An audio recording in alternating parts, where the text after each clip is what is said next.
Proklamasi kami, bangsa Indonesia, dengan ini menyatakan kemerdekaan Indonesia. Hal-hal yang mengenai pemindahan kekuasaan dan lain-lain diselenggarakan dengan cara saksama dan dalam tempo yang sesingkat-singkatnya. Jakarta, 17 Agustus 1945, atas nama bangsa Indonesia, Soekarno Hatta.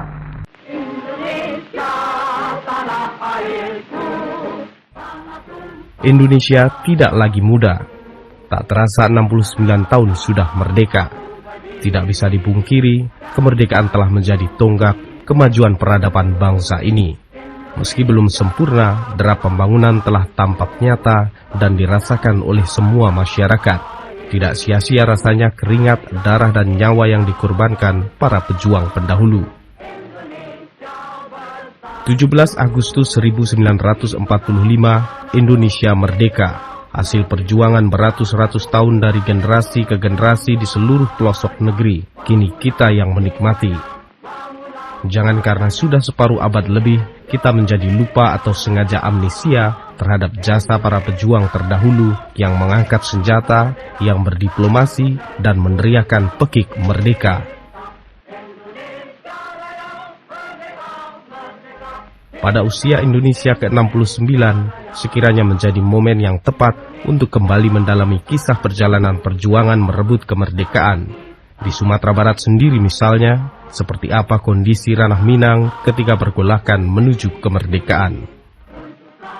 Saat ini sudah langka rasanya kita bisa mendengar kisah perjuangan langsung dari tutur cerita pelaku, karena jumlah pejuang kemerdekaan 45 di negeri ini hanya tinggal hitungan jari. Beruntung bagi kita di Sumatera Barat, masih terdapat pejuang yang bisa bercerita ataupun memberikan petuah untuk melanjutkan kemerdekaan. Kapten Purnawirawan SB Mansur Sami misalnya, pria kelahiran Tapan, Kabupaten Pesisir Selatan 25 Januari 1924 ini, tercatat sebagai pemuda perjuangan ketika melawan penjajahan Belanda. Selanjutnya, ketika masa cengkeraman Belanda di tahun 1940 melemah dan menyerah ke Jepang di tahun 1942, SB Mansur Sami bersama ratusan pemuda lain pun tergabung dalam pasukan Jepang Gyugun di Indrapura pada tahun 1943. Gyugun di Sumatera disebut juga sebagai peta di Pulau Jawa. Gyugun dibentuk untuk memenuhi ambisi Jepang yang masa itu mulai kehabisan pasukan militer dan khawatir akan agresi Belanda ke tanah air yang masih mungkin terjadi. Jepang sudah masuk ke Sumatera Barat atau Sumatera ini seluruhnya, karena ingin menggantikan pegawai-pegawai Belanda yang tetap dipakai. Iya. Mungkin kurang dipercayai. Karena itu dia ingin tuh mengadakan pegawai-pegawainya, pegawai negerinya, atau sejalan dengan pendidikan pegawai negeri ini. Jepang itu juga mendidik militer, karena militer yang mungkin lama mungkin habis, habis. Jadi cara maka timbullah satu ide oleh Jepang ini mengambil itu pemuda-pemuda Bumi Putra. Beri nama itu Gyugun. Gyugun ini sebenarnya tidak di Sumatera ini saja. Ya. Di Jawa itu juga nama Gyugun. Yang dulu itu memang Bupati Jawa Gyugun. Itu lebih dikenal dengan peta. Jadi orang pada umumnya setiap hari itu menyebut peta. Selain SB Mansur Sami, tercatat juga nama Abdul Rahman, seorang pejuang kelahiran Jawi-Jawi, Padang Pariaman tahun 1926 silam, yang juga tergabung dalam Gyugun Angkatan Pertama. Invasi dan pendudukan Jepang di Indonesia ternyata hanya seumur jagung. Pada bulan Agustus 1945, keberadaan Jepang di Nusantara tak menentu setelah Jepang merasakan bom atom Amerika yang dijatuhkan di Hiroshima dan Nagasaki pada 6 dan 9 Agustus. Pasukan Jepang di Indonesia mengalami kepanikan. Seluruh kekuatan dikandangkan ke barat, bahkan Gyugun dibubarkan. Tentara Jepang takut akan perlawanan rakyat Indonesia dan memilih bersembunyi. Kondisi tersebut dimanfaatkan oleh tokoh-tokoh perjuangan Indonesia untuk menyusun upaya kemerdekaan yang selanjutnya diproklamirkan Soekarno-Hatta pada 17 Agustus 1945. Di Padang sendiri juga terjadi kekosongan pemerintahan. Lalu para pejuang yang sebelumnya tergabung dalam Gyugun berkumpul dan mengambil inisiatif membawa mobil-mobil Jepang untuk mengabarkan kemerdekaan ke seluruh pelosok daerah. Saya waktu itu sudah bubar di Gugong ya, Gugong tentara. Itu kan belum diumum lagi itu proklamasi. Jadi waktu itu kami mengadakan kita kumpul tokoh-tokoh pejuang itu di Pasamudik. Segalanya belum pada kosong. Di Padang ini juga pemerintahnya siapa? Jepang tuh nyolong terima. Dia lalu lari itu lalu ke taksi dia itu kan di belakang rumah sakit apa itu kan ada taksi dia, satu batalion tentara. Pergi dari sana, lari sana, dia bisa menjaga takut diserang oleh rakyat. Tanggal 14 Agustus, seluruh Gyugun dibubarkan. Seluruh Haiti Jepang dibarakkan, senjata disimpan di gudang 14 Agustus. Tidak hari mana terjadi kebingungan.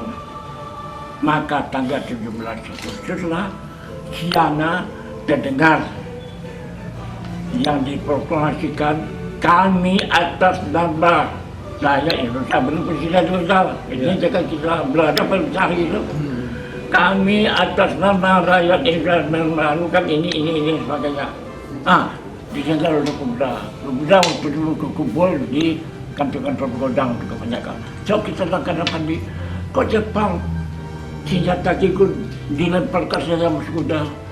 Kok Jepang dibarakkan saja, tidak ada yang aktivitas lari. Tentu kita bingung, kita mengerti, baca jakalah, tempat salah, mengerti lagi. Kita mereka, kita jadi gitu. Kelompok-kelompok pemuda-pemuda itu baca dia, kita berbudi. Kita merdeka, baca dia semua. Orang-orang yang ada berkumpul sana, meminta motor-motor Jepang yang diapakan, yang dipulkan dilapai dari bahannya. Diminta berubah, ya ini dipakai, disediakan seluruh Sumatera Barat. Bahasa kita merdeka, mereka bakal berubah. Mandal bahkan undang-undang ke Padang. Di Padang, waktu itu, maka dengan itu, makan bagaimana? Terdengar bagi kita beras banyak di Kenbu, di gereja Jepang punya. Itu jam terpaksa. Jepang tidak apatis itu. Asal saja jangan dia dibunuh. Detik-detik kemerdekaan dan terjadinya kekosongan pemerintahan, termasuk di Padang, membuat pejuang menyatukan kekuatan, membentuk Front Nasional. Seluruh unsur bergabung, mulai dari sipil hingga militer, mulai dari laki-laki hingga perempuan.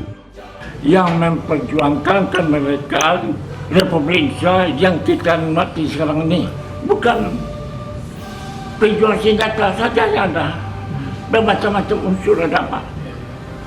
Ada pelaku pejuang senjata, ada polisi, ada sipil, dan ada ibu-ibu dapur umum dan PMI. Ini yang bergabung di dalam 44. Semuanya di dalam waktu polisi berfungsi. Kalau yang muda-muda itu di front. Ibu-ibu yang berkeluarga mencari ikan benar berpresiden dalam kata-kata. Mudah-mudahan kepada pendek ibu-ibu rumah tangga ini dimasakkannya, diantarkan ke front, yang membawa ke front adalah PDPD. Jangan salah pengertian bahasa sipil tidak ada, bahasa polisi ada, tentu saja Kok hari-hari apa, kok perempuan yang ada, dia juga pejuang. Bukan senjata saja yang bilang. Jadi jangan sampai kan orang-orang nampak kan, kok ada ibu-ibu jadi pejuang? Ada. Kalau ada ibu-ibu yang masakan belakang, siapa yang makan? Perjuangan kemerdekaan usai, Mansur Sami dan Abdul Rahman yang memiliki rekam jejak dan pendidikan militer akhirnya bergabung dengan Badan Keamanan Rakyat yang selanjutnya bertransformasi menjadi Tentara Keamanan Rakyat kala itu. Dua pejuang Sumatera Barat ini pun masuk dalam organisasi Dewan Harian 45, organisasi himpunan para pejuang kemerdekaan. Di usia senja, pelaku sejarah ini berharap kemerdekaan dilanjutkan dengan tindakan nyata. Di samping itu, keberadaan organisasi Dewan Harian 45 yang telah terbentuk harus terus diperhatikan dan dipertahankan. Orang-orang sudah almarhum, tinggal lagi organisasinya. Dan organisasi yang kelima ini, selagi ada juga Republik Indonesia, organisasi yang kelima ini tetap ada. Karena ya, orang yang punya ini mempunyai saham terhadap perjuangan kemerdekaan. Jadi yang apa ini organisasi ini tetap ada dan wajib dibina. Siapa saja pimpinannya, baik tingkat nasional sampai pada camat bawah. Itulah penggalan cerita pendek perjuangan kemerdekaan Indonesia di Kota Padang. Semoga kemerdekaan yang diraih bisa dimanfaatkan dengan baik menuju Indonesia yang raya. Semoga semangat dan kisah perjuangan terus berkobar sebagai motivasi. Jangan sampai padam atau sengaja dilupakan. Sekali merdeka, tetap merdeka.